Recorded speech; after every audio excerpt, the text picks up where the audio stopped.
We found a glow stick. There you go. You want a symbol of the ephemerality of British popular culture. That's a really pretentious thing to say, what I just said, isn't it? It's a glow stick.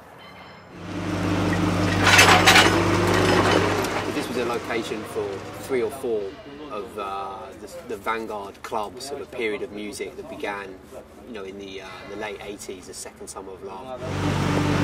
Today we're going to go inside the old nightclubs, which I've been in many times.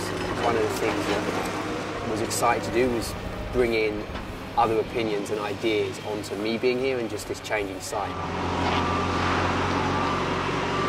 The mid-90s, which is kind of enshrined in British pop history as being largely about Noel Gallagher shaking hands with Tony Blair. Actually, the truth of the matter is that there were as many, if not more, people involved in clubbing and involved in dance music in that period as there were going to Britpop gigs.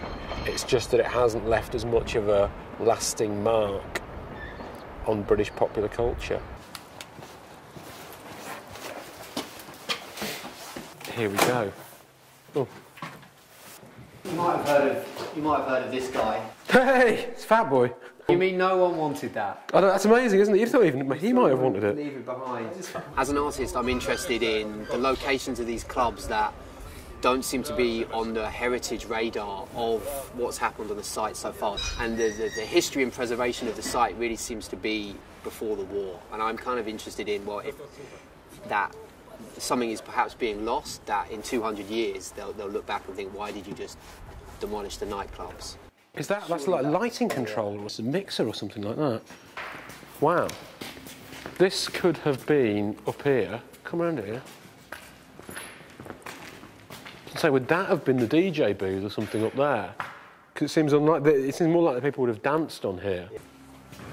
If you want a glimpse into the incredible glamour of clubbing, this is the VIP area for DJs. This looks to me like it was the DJ booth. Bits of a mixing desk up there as well. So all the doors are hanging off, isn't it? Every door got kicked off as they left. Here it was. There you go. Secrets of those closing party, the terrace canvas, which is what Bagley's became.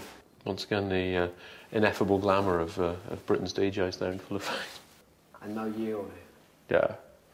You don't realise how much a club is the people that come to it, rather than the building that contains it. It's very hard to get a feel for what it was like, in a weird way. You remove the people from it. That's, I suppose, what clubbing's ultimately about. See if you compare to if we were in an empty museum. Yeah. Yeah, absolutely. Or even if you feel like the yeah. same thing. I mean, the architecture of hedonism is actually shabby 4 walls, and then it's... It is, yeah, and the rest of the architecture of hedonism is largely inside the hedonist's brain, isn't it? It's hard to place. It is really hard. There's a pair of underpants here. It's a good closing party. Just film. I don't know what it's of. And a wig. And there's VIP wristbands here. Look at that. Yeah. All British pop culture is worth preserving in one form or another. It seems that Graham has been presented with an opportunity here to look after some fairly ephemeral bits of an era in British pop culture, but often what appears to be the most ephemeral stuff can tell you the most about a time and can have the most resonances. I think aspects of Bagley's are totally worth preserving, for future generations. They can see what it was like to be a clubber in the mid-90s. Whether that's a particularly edifying prospect or not, I don't know.